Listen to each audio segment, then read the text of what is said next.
پھر اللہ نے اس پریشانی کے بعد تم پر تسلی نازل فرمائی یعنی نیند، کہ تم میں سے ایک جماعت پر طاری ہو گئی، اور کچھ لوگ جن کو جان کے لالے پڑ رہے تھے اللہ کے بارے میں ناحق ایام کفر کے سے گمان کرتے تھے، اور کہتے تھے بھلا ہمارے اختیار کی کچھ بات ہے؟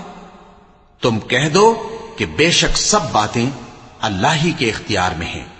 یہ لوگ بہت سی باتیں دلوں میں مخفی رکھتے ہیں جو تم پر ظاہر نہیں کرتے تھے، کہتے تھے کہ ہمارے بس کی بات ہوتی تو ہم یہاں قتل ہی نہ کیے جاتے۔ کہہ دو کہ اگر تم اپنے گھروں میں بھی ہوتے تو جن کی تقدیر میں مارا جانا لکھا تھا وہ اپنی اپنی قتل گاہوں کی طرف ضرور نکل آتے۔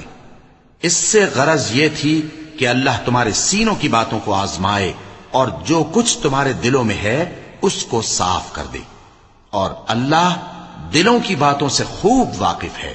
جو لوگ تم میں سے احد کے دن جبکہ مومنوں اور کافروں کی دو جماعتیں ایک دوسرے سے گتھ گئیں جنگ سے بھاگ گئے تو ان کے بعض افعال کے سبب شیطان نے ان کو پھسلا دیا تھا، اور یقیناً اللہ نے ان کا قصور معاف کر دیا۔ بے شک اللہ بخشنے والا ہے، بردبار ہے۔